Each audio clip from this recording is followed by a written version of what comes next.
The first thing I saw when I woke up on my wedding night was an empty spot beside me and a message from my husband saying he had gone to the hospital. By the time Nathan and I returned to our little bungalow in Eugene, I could barely keep my eyes open. The reception had been wonderful, but it had also been long. Between greeting relatives, talking with friends, posing for photographs, and accepting champagne every time someone raised another toast, I had reached that strange point where happiness and exhaustion felt almost identical. Milo was spending the night with someone we trusted, so for once I did not have to think about bedtime, pajamas, or whether a 4-year-old had brushed his teeth properly. I remember sitting beside Nathan on the sofa, still wearing my dusty blue cardigan over my cream blouse after changing out of my wedding clothes. He had changed too, pulling on his light gray Henley and dark chinos. "I am just closing my eyes for a minute," I told him. Nathan smiled. "That sounds suspiciously like something people say before sleeping for 8 hours. I intended to answer him. I do not think I did. What happened next came back to me later only in fragments. I vaguely remembered Nathan's phone buzzing somewhere near the sofa, then his voice answering it in a low, urgent tone. A few minutes later, I felt him touch my shoulder. I remembered opening my eyes and seeing his face above me, but after nearly an entire day on my feet, exhaustion kept pulling my thoughts apart before I could make sense of what he was saying.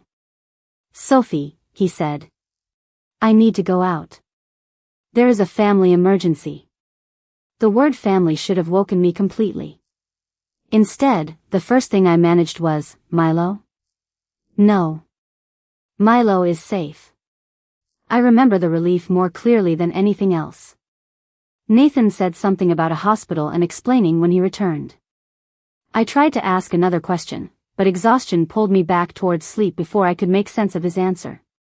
When I woke again, the house was silent. For a few seconds, I did not know why I was on the sofa or why the lamp beside me was still on. Then I reached for my phone. It was just after 3 in the morning. Nathan was gone. There was a message waiting from him. "There is a family emergency. Milo is safe." I had to go to the hospital. I am sorry I could not explain this properly before leaving. I will tell you everything when I get home. I read it twice. Then a third time. Milo was safe. That should have calmed me, but another thought replaced the fear almost immediately. Nathan and I had been together for 2 years. We had just promised to build a life together. Yet I could not think of a single family emergency involving a hospital that would require my husband to disappear in the middle of our wedding night without me knowing who was sick. I called him. No answer. I checked the time and realized far more of the night had passed than I thought. I sent one message, "Nathan, I am awake. Please call me." Then I sat alone in the quiet living room, staring at the wedding ring on my hand, trying to understand how I could have become someone's wife only hours earlier and already be wondering what part of my husband's life I had never been told about. I had barely finished rereading Nathan's message when headlights swept across the living room wall. I looked at my phone. It was 3:07 in the morning. Nathan had finally texted once to say he was okay and would explain everything when he got home, but he still had not told me whose emergency had pulled him away. After my first call went unanswered, I decided not to keep calling while he was at the hospital. Milo was safe. Nathan was safe. Whoever was at the hospital apparently mattered enough for my husband to leave our home on our wedding night, and somehow I did not even know that person's name. When I heard a car outside, I stood before I realized I was doing it. A few seconds later, Nathan unlocked the front door. He looked exhausted. His olive work jacket was zipped halfway over his light gray Henley, and his expression changed the moment he saw me waiting in the living room. "You are awake." "I have been awake." He closed the door quietly. "Sophie, I am sorry." "Who is in the hospital?" Nathan did not answer immediately. That hesitation frightened me more than anything he could have said. "Do not tell me. You will explain later." "You already did that." "I know." "Then who?" He put his keys on the counter. "A boy named Evan." I stared at him. "Who is Evan?" Nathan pulled out a kitchen chair but did not sit. He is 8. Nathan. He got sick tonight. His mother took him to the emergency department, and she called me because she was alone and scared. I could hear how carefully he was choosing every sentence. Why would she call you? Nathan finally looked directly at me. Because Evan is my son. For a moment, the words made no sense. I actually waited for another sentence that would rearrange them into something understandable. None came. Your son? Yes.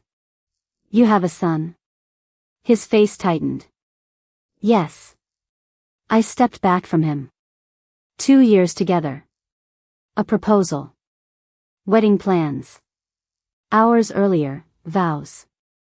I had known what coffee he ordered, how he folded towels, what expression appeared on his face when he was worried about money, and how patiently he could sit on the floor while Milo explained rules to games that changed every 30 seconds.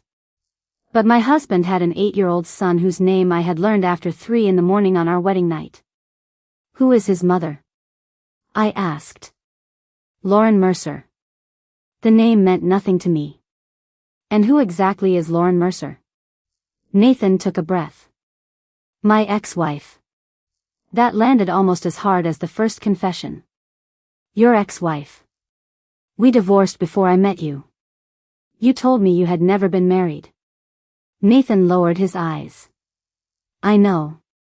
That was not forgetting to mention something, Nathan. You looked me in the face and lied. Yes. He did not defend himself, and somehow that made the room feel even quieter. Is Evan okay? I asked. Whatever Nathan had done, there was still a sick child at the center of this. He is stable. They are keeping him there for observation while they run more tests. He was awake when I left. Relief came first, followed immediately by anger that I had needed to ask about a child I had not known existed an hour earlier. Does Milo know? No. Does anyone in your family know? Nathan hesitated. Yes. I stared at him. The secret suddenly became larger than one man withholding his past. There were people who had stood at our wedding and known I was marrying Nathan without knowing the truth about his son. How long were you married? I asked. Sophie, I will answer everything. You are going to. My voice stayed quieter than I expected. But start with this. How did I spend 2 years with you, marry you, and never once learn that you had already been a husband and that somewhere in this city you had an 8-year-old son? Nathan finally sat down. Because I was afraid if I told you at the beginning, you would walk away. Then every day I waited made telling you harder. I looked at the ring on my hand. That explains why you were afraid. It does not explain why you let me marry you without knowing. Nathan had no answer for that. And for the first time since he walked through the door, I understood that the hospital was not the only emergency we were facing. I sat across from Nathan at the kitchen table and tried to separate the questions that mattered from the ones anger was throwing at me all at once. Start at the beginning, I said. When did you marry Lauren? Nathan told me they had married in their early 20s, before Evan was born. The marriage had deteriorated over time, and their divorce had been finalized well before Nathan and I ever met. There was no overlap with us, he said. I was already divorced when I met you. I am going to need more than your word eventually. He nodded. You should. That answer surprised me, but it did not soften what he had done. And Evan? Nathan looked down at his hands. He lives with Lauren here in the Eugene area. She has been his primary parent since the divorce. That is not what I asked. How involved are you in his life? The silence before his answer told me this was the part he was most ashamed of. Not enough. Nathan explained that after the divorce, he had continued contributing financially and stayed in contact, but his relationship with Evan had become inconsistent. There had been visits, phone calls, birthdays, and periods when he tried to be more present, followed by stretches when he pulled away again. Lauren had not prevented him from seeing his son. Nathan made that clear before I could ask. Do not blame her for this, he said. She got tired of watching me promise consistency and then retreat whenever being around them reminded me of how badly the marriage ended. I stared at him. So you did not just hide Evan from me. You were barely showing up for him. Nathan swallowed. Yes. That hurt in a different way. I had watched this man care for Milo for 2 years. He had picked him up from preschool, made grilled cheese when I worked late, read the same bedtime book 4 nights in a row because Milo insisted the ending might change, and sat patiently through questions only a 4-year-old could invent. I had taken those moments as evidence of Nathan's character. Now I was learning that while he was becoming dependable in my son's life, his own son had been receiving a much less dependable version of him. Why? I asked. Why could you do all of that for Milo and not for Evan? Nathan did not answer immediately. With Milo, I got to start without all the history. With Evan, every visit reminded me of what I had failed at. My marriage. Our home.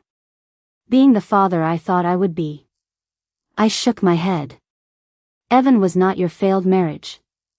I know that now. You should have known it then. You are right. I hated that his answers were not giving me an easy villain. Lauren had not hidden Evan. Nathan was not claiming she had kept his son away. There was no affair to discover and no custody battle he could use as an excuse. There was simply a man I loved admitting that shame had made him avoid responsibilities that became harder every time he avoided them. When we met, he continued, you told me about Milo almost immediately. I saw how protective you were of him. I thought if I told you I was divorced and had a son I had not been showing up for properly, you would decide I was not someone you could trust around your child. So you made sure I could not make that decision. Nathan looked at me. Yes. That was the first answer that reached the real wound. He had not only hidden his past. He had taken away my ability to decide what that past meant before I built a future with him. I looked toward the dark hallway leading to Milo's room, empty because he was still spending the night away from home. Does Evan know about me? I asked. Nathan's expression changed. He knows I got married. Does he know about Milo? He knows I married someone who has a little boy. I felt my stomach tighten.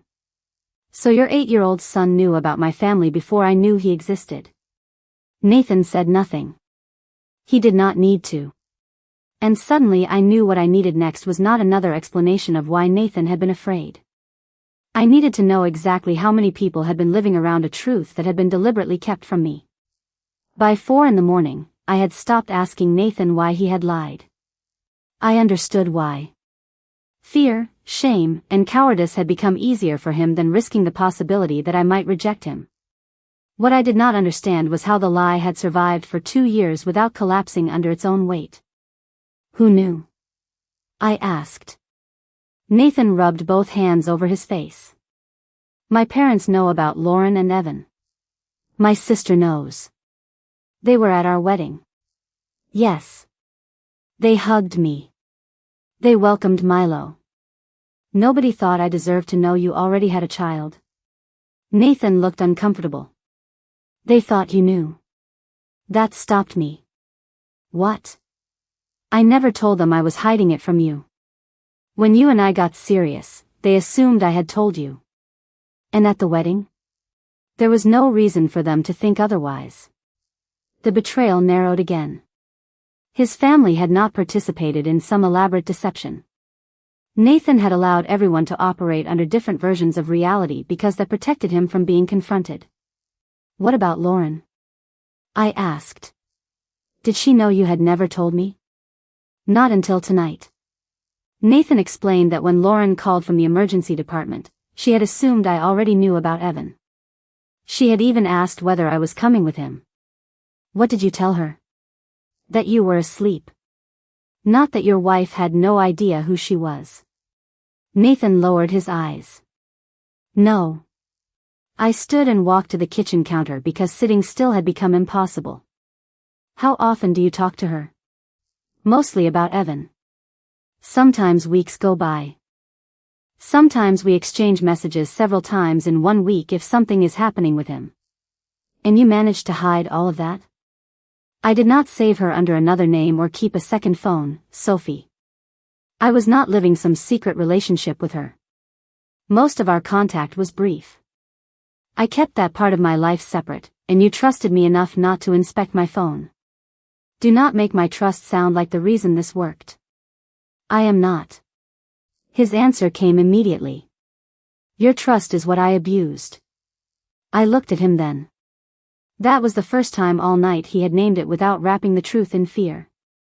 I need to see the divorce record, I said. You can.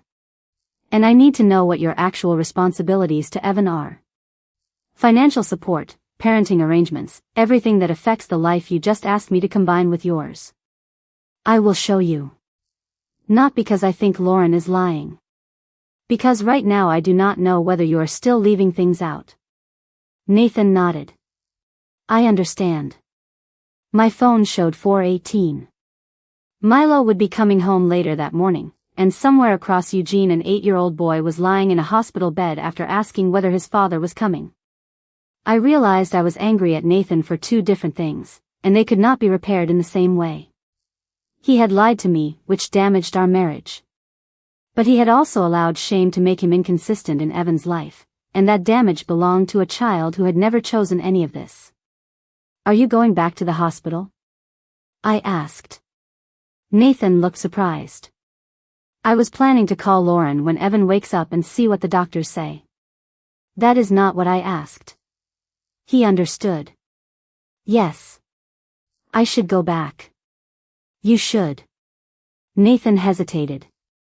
I do not expect you to come. I thought about Milo. In a few hours, I would pick him up and somehow continue being his mother while deciding what to do about the man I had married less than a day earlier. Then I thought about Evan, who knew his father had married a woman with a little boy but had never been given the chance to meet either of us. I am not coming for you, I said. And this does not mean I forgive you. Nathan waited. But after I pick up Milo, I want to meet Evan. His eyes widened slightly. Sophie, you do not have to do that. I know. I looked directly at him. That is why it is my decision. You have made enough decisions for me already. By late morning, I had picked up Milo, changed clothes, made sure he ate something, and answered his questions about why Nathan was not home without telling a 4-year-old more than he needed to know. I said someone in Nathan's family was sick and we were going to visit him at the hospital. Who? Milo asked from his booster seat as I drove. I tightened my hands around the steering wheel. His name is Evan. He is Nathan's son. Milo went quiet for several seconds. Nate has a kid? Yes. Like you have me? The simplicity of the question hurt. Yes. Like I have you. Nathan was waiting near the hospital entrance when we arrived. He looked as though he had not slept at all. He started toward us, then stopped a few feet away, giving me the choice to close the distance. I appreciated that more than I wanted to admit. How is Evan? I asked. Better. His fever has come down, and the doctors are keeping him a little longer to make sure he continues improving. I nodded. Does Lauren know we are here? Yes. I told her you wanted to meet Evan and that Milo was with you. She checked with the nurse before you came up. I also told her you only learned about him last night. That mattered. At least Lauren would not be forced into another version of Nathan's lie. When we entered Evan's room, I knew immediately which woman was Lauren. She was sitting beside Evan's bed with a paper cup of coffee in both hands, looking exhausted. She looked exhausted, sitting beside the bed with a paper cup of coffee in both hands. Evan looked small beneath the hospital blanket, tired but awake. Nathan's entire posture changed when he saw him. He crossed the room without hesitation and crouched beside the bed. Hey, buddy. How are you feeling? Evan gave him a weak smile. Better. Nathan reached for his hand, and Evan let him take it as though the gesture was familiar. That was harder to watch than I expected. Nathan was not looking at Evan like a distant obligation. He loved him. Whatever failures existed between them, the love was obvious. And that made the secret worse, not better. Lauren stood when she saw me. Sophie? Yes. Her eyes moved briefly toward Nathan before returning to me. I am sorry. I thought you knew. I believe you. I meant it. There was no defensiveness in her face, only discomfort at being pulled into a situation she had not created. Milo stayed close to my side until Evan noticed him. Are you Milo? He asked. Milo looked up at me before answering. Yeah. Evan smiled faintly. Dad told me about you. I felt Nathan glance toward me, but I kept my attention on Evan. Milo stepped a little closer to the bed. You are Nate's kid? Evan looked confused for a second, then amused. He is my dad. Neither boy understood why those two sentences carried so much weight for the adults in the room. Milo studied Evan as though he had just discovered a new rule in a game. I have a dinosaur at home that is 8 years old, he announced. Evan laughed, then immediately looked tired again. Lauren smiled despite herself. For a few minutes, the room became strangely ordinary. Two children talked about dinosaurs while Nathan adjusted Evan's water cup and Lauren checked the time on her phone. I stood there watching the family history I had never been allowed to see become real in front of me. Then Evan looked at Nathan and asked, Are you coming next weekend like you said? Nathan froze for only a fraction of a second. Yes, he said. I am coming. Evan nodded and settled back against his pillow. I looked at Nathan. That promise was not about me, our marriage, or whether I would forgive him. It belonged to his son. And as I watched Evan close his eyes, I realized the next thing I needed to know was not whether Nathan could explain his past. It was whether he was finally prepared to stop repeating it. Lauren and I ended up alone near the hospital vending machines while Nathan stayed with Evan and Milo sat beside him drawing on a sheet of paper a nurse had given him. I had not planned to question Lauren that morning, but I also knew I could not rebuild anything with Nathan if every important fact still came through him. Can I ask you something? I said. Lauren nodded. You can ask me whatever you need to. When did you and Nathan divorce? She gave me the year and explained that the divorce had been final long before Nathan and I met. Her answer matched what he had told me. There was nothing between you after that? Nothing romantic, she said. We tried to communicate about Evan. Sometimes we did that well. Sometimes we barely managed it.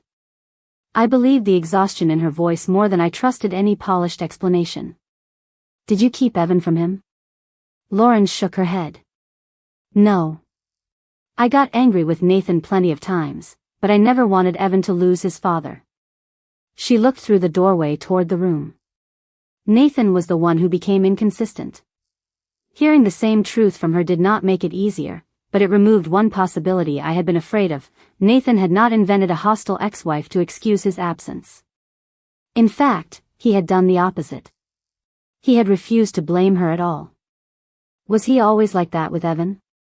I asked. No. Lauren considered her answer. When Evan was little, Nathan was very involved. After our marriage fell apart, he started carrying everything like proof that he had failed. He would show up, do well for a while, then pull back. I stopped making excuses for him years ago. Why call him last night? Because Evan asked for him. Her answer came immediately.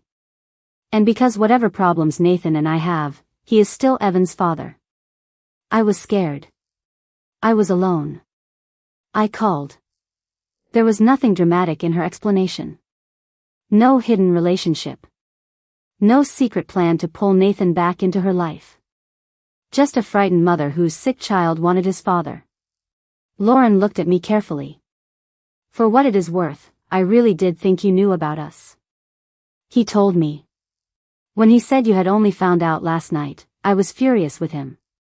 I almost laughed, though nothing was funny. That makes two of us. Lauren gave a tired half smile, then grew serious again. I am not going to tell you what to do about your marriage. But Evan cannot become part of Nathan's life only Because he got scared last night. That sentence stayed with me. When we returned to the room, Milo had climbed into a chair and was showing Evan his drawing. Nathan was listening while Evan explained something about a video game. I watched him for several minutes. The man sitting beside that hospital bed was the Nathan I knew, patient, attentive, gentle with children. The problem was not that this version of him had been fake. The problem was that he had decided who was allowed to see it and which parts of his life could remain hidden from one another. On the drive home later, Milo fell asleep in the back seat. Nathan sat beside me in silence until I finally spoke. Lauren confirmed what you told me. Nathan turned toward me. Okay. That does not mean we are okay. I know. I believe there was no affair. I believe the divorce happened before you met me. But I also believe you let shame become an excuse to disappear from Evan whenever being his father became emotionally difficult. Nathan looked down. That is fair. And then you hid him from me because you were afraid I would judge you for exactly that. Yes. I pulled into our driveway but did not turn off the engine immediately. You keep telling me you were afraid of losing me. What you need to understand is that the lie did not protect our relationship. It prevented me from knowing what relationship I was actually choosing. Nathan was quiet for a long moment. What happens now? He asked. I finally switched off the engine. I do not know what happens to us yet. I looked back at Milo sleeping peacefully behind us, then at Nathan. But I know what happens with Evan. You show up next weekend because you promised him you would. And whether I stay married to you or not, you stop making that boy pay for the parts of your past you are ashamed to face. The next morning, I took off my wedding ring and placed it in the small ceramic dish beside my bed. I did not do it to punish Nathan, and I was not announcing that our marriage was over. I did it because wearing it as though nothing had changed felt dishonest, and I had already had enough dishonesty for one marriage. Nathan noticed when I came into the kitchen, but he did not ask me to put it back on. Milo was eating cereal at the table, so we kept the morning ordinary until I dropped him off. When I returned, Nathan had gathered everything I had asked to see, the divorce paperwork, records showing the financial support he had provided for Evan, and the messages and records showing how he and Lauren had actually been handling Evan's care and visits. He placed them on the table without trying to guide me toward any particular page. I want you to have whatever you need to verify this, he said. I reviewed enough to confirm that the chronology matched what both Nathan and Lauren had told me. Their marriage had ended before Nathan met me. There was no hidden overlap waiting to become another confession. That gave me information, not trust. I need you to understand the difference, I told him. Proving that you did not cheat on me does not erase the fact that you lied to me. I understand. And I am not going to manage your relationship with Evan for you. Whatever happens between you and me, being his father has to become a responsibility you carry without me supervising it. Nathan nodded. You should not have to. If you want to be his father, you show up because he is your son, not because you are trying to prove something to me. I know. I studied his face. Do you? Nathan was quiet before answering. I think I spent years treating shame like responsibility. I felt terrible about what happened, so I convinced myself feeling terrible meant I understood it. But Evan did not need me to feel guilty. He needed me to be there. That was the first thing Nathan had said since his confession that sounded less like an explanation and more like accountability. And me? I asked. What did I need? His eyes dropped briefly to my bare left hand. The truth before you agreed to marry me. Yes. Nathan took a breath. I cannot give you that choice back. No, you cannot. But I can stop asking you to make another decision before you have what I should have given you the first time. I let that sit between us. We agreed on boundaries that were uncomfortable precisely because they were real. Nathan would answer any reasonable question I had about his past without deciding which details were safe for me to know. He would rebuild his relationship with Evan independently of whether our marriage survived. Milo would not be pulled into adult conflict or encouraged to treat Evan like instant family before either boy was ready. And I would not promise forgiveness on a schedule simply because we had gotten married the day before everything came apart. That weekend, Nathan went to see Evan exactly when he had promised. I did not go with him. I did not remind him. I did not text halfway through the afternoon to check whether he had shown up. When he returned, he told me they had eaten lunch, gone to a park, and spent most of the afternoon talking and playing. I listened, but I did not congratulate him for doing what a father should have been doing all along. Later that evening, I passed the bedroom and saw my wedding ring still sitting in the ceramic dish. For the first time, I did not feel pressured to decide whether it belonged back on my hand.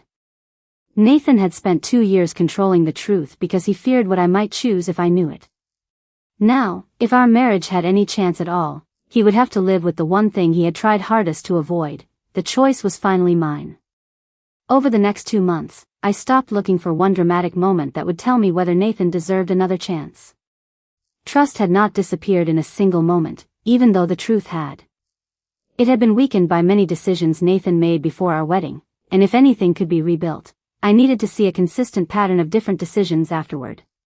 He did not pressure me about the ring. He did not ask when I would forgive him.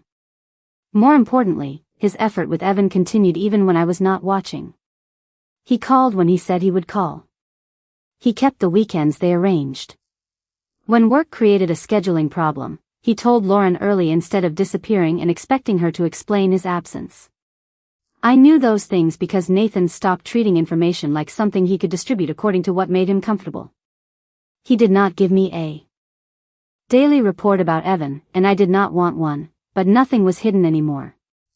One evening, he told me Lauren wanted to adjust a weekend because Evan had a school event. "What are you going to do?" I asked. "Work around it," Nathan said. He asked me to come. There was no speech about becoming a better father. He simply went. That mattered more. Once the facts were verified, I stopped searching for another hidden chapter. Nothing I had learned made Nathan's deception smaller, but there was no longer a factual mystery left to solve. What mattered now was whether the man in front of me was capable of living differently when hiding was no longer an option. One night after Milo was asleep, Nathan and I sat at the kitchen table where he had confessed everything weeks earlier. "I need to tell you where I am," I said. Nathan waited. "I am still angry." "I know. There are days when I look at you and remember that you let me stand in front of everyone and marry you without knowing Evan existed." Nathan's face tightened, but he did not interrupt. "I cannot promise that memory is going away. I am not asking you to. But I also do not think ending our marriage today would give me back the choice you took from me then." Nathan looked at me carefully. "What are you saying?" "I am saying I want to make the choice now, with the truth in front of me." I took a breath. "I am willing to give this marriage a chance. Not because what you did was small. It was not. And not because showing up for Evan for 2 months erases years of inconsistency. It does not." Nathan nodded slowly. "Then what does a chance mean?" "It means no more compartments. No version of your life that I am expected to discover after the fact. It means you keep showing up for Evan whether I am pleased with you or furious with you. It means we do not force Milo and Evan to perform some instant brotherhood because it makes the adults feel better. And it means if I need time, you do not turn my time into evidence that forgiveness is impossible. I can do that." I held his gaze. "Do not promise me what you can do. Show me what you will do." Nathan nodded. "Okay." I went upstairs later and stopped beside the ceramic dish. My wedding ring was still there. I picked it up and held it for a moment. Putting it back on would not mean the lie had disappeared or that trust had magically returned. It would mean something narrower and more honest. Now that I finally knew who I had married, I was choosing whether to remain married to him. I slipped the ring onto my finger. When I returned downstairs, Nathan noticed immediately. He did not smile like he had won something. He simply looked at me, his eyes filling with quiet emotion. "Thank you," he said. "Do not thank me yet," I replied. "We still have work to do." "I know. And this time, when he said it, I believed he understood what those words required. 3 months after I chose to give our marriage another chance, I learned that rebuilding a family did not look anything like the moment I had imagined when I put my wedding ring back on. There was no clean line separating before from after. There were still mornings when I remembered waking alone on our wedding night and felt the old anger return. The difference was that Nathan no longer tried to talk me out of it. He listened, answered what I asked, and understood that trust could not be negotiated into existence. More importantly, his relationship with Evan stopped depending on whether anyone was watching. Nathan kept showing up. Some weekends Evan spent several hours with us. Other times Nathan went alone because Evan wanted time with his father, and I respected that. Lauren and I never became close friends, and neither of us pretended we needed to. What developed instead was something more practical and, in its own way, more meaningful. We could call each other about schedules, speak honestly about the boys, and share the same room without forcing warmth that had not been earned.